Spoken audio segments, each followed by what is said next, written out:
नमस्कार, माय महाराष्ट्रीयन किचनमध्ये आपले सगळ्यांचे मनापासून स्वागत. हॉटेलमध्ये मिळते तसे सांबार कसे बनवायचे याची रेसिपी आज मी दाखवणार आहे.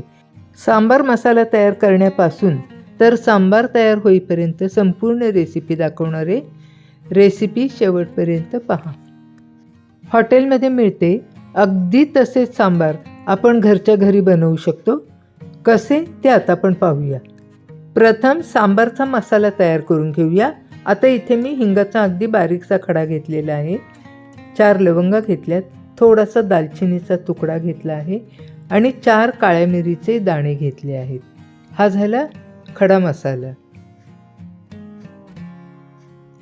आता घेतली आहे 1 टेबलस्पून हरभरा डाळ, 1 टेबलस्पून उडीद डाळ, अर्धा टेबलस्पून मेथीचे दाणे, 1 टेबलस्पून धणे, 4 टेबलस्पून किसून घेतलेले सुके खोबरे, तसेच घेतले आहे अर्धा टेबलस्पून जिरे, 1 टेबलस्पून तांदूळ, कढीपत्त्याची 1 काडी घेतली आहे. यापेक्षा जास्त कढीपत्ता घ्यायचा नाही.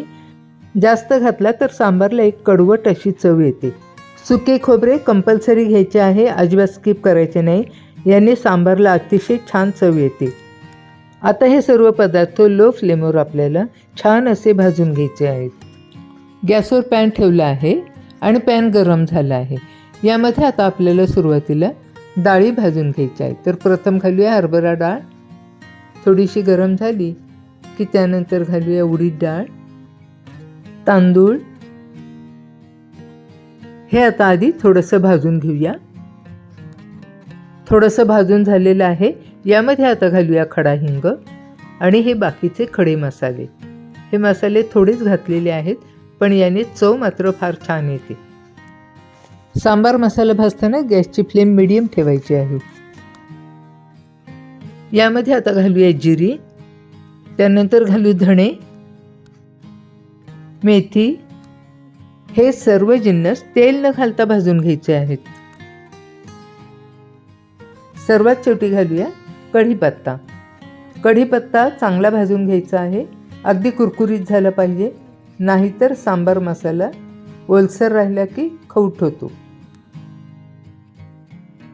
सर्व डाळी छान भाजून झाल्या आहेत आणि कढीपत्ता सुद्धा अगदी ड्राय होईपर्यंत भाजून झाला आहे. या स्टेजला याच्यामध्ये घालूया सुके किसलेले खोबरे.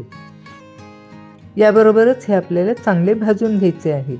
रंग बदलेपर्यंत खोबरे भाजून घ्यायचे आहे.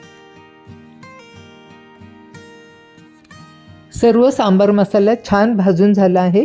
तो आता थंड व्हायला याच्यातच ठेवून देऊ. मसाला आता थंड झाला आहे.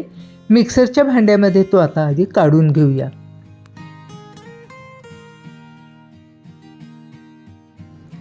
वाटतानाच याच्यामध्ये आता घालूया अर्धा चमचा लाल तिखट.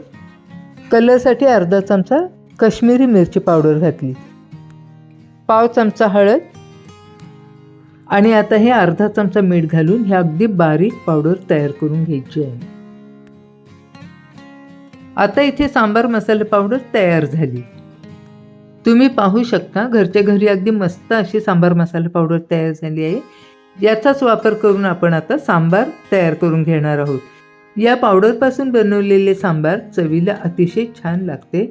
अगदी हॉटेलसारखे टेस्ट यायला येते. गॅसवर आता पातेले गरम करायला ठेवले आहे. 1 वाटी तुरीची डाळ मी याआधी शिजवून घेतली होती. त्याचे आता आपण इथे सांबार बनवणार आहोत.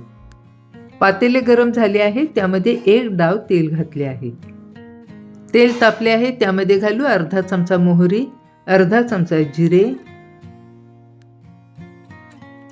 छोटा पाव चमचा हिंग घालू. हिंगाने सांबारला चव अतिशय छान येते. अर्धा चमचा हळद. फोडणीमध्येच घालूया दुधी भोपळ्याच्या या बारीक करून घेतलेल्या फोडी. हा दुधी भोपळा चांगला शिजवून घ्यायचा आहे.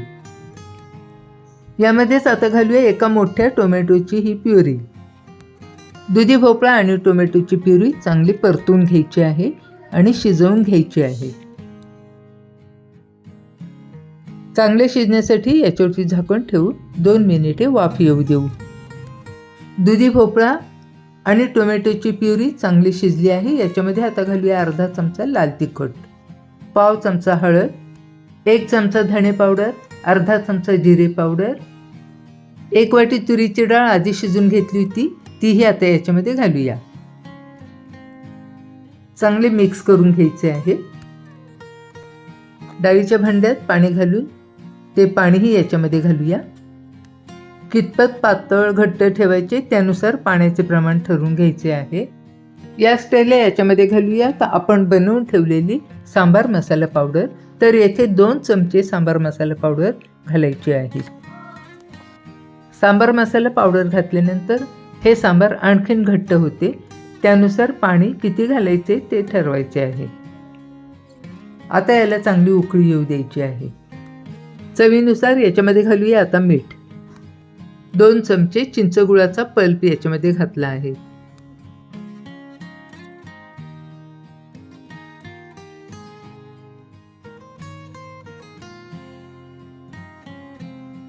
उकळी यायला सुरुवात झाली आहे. उकळी आल्यानंतरही 4 ते 5 मिनिटे हे चांगले शिजवून घ्यायचे आहे. आंबट गोड चव येण्यासाठी याच्यामध्ये घालूया थोडासा गूळ. दणदणीत उकळी आता याला आलेली आहे. सांबार आता या स्टेजला तयार झाले आहे. 4 ते 5 जणांना हे सांबार व्यवस्थित पुरते. कलर छान आला आहे, चवीला तर खूप छान लागते. रेसिपी आवडली असेल तर तुम्हीही या पद्धतीने एकदा सांबार तयार करून पहा. नक्कीच तुम्हाला हे सांबार आवडेल. रेसिपी आवडली असेल तर लाईक करा, शेअर करा आणि अद्याप सबस्क्राईब केले नसेल तर सबस्क्राईब करायला विसरू नका. पुन्हा भेटूया अशाच एका नवीन रेसिपीमध्ये. तोपर्यंत बाय बाय.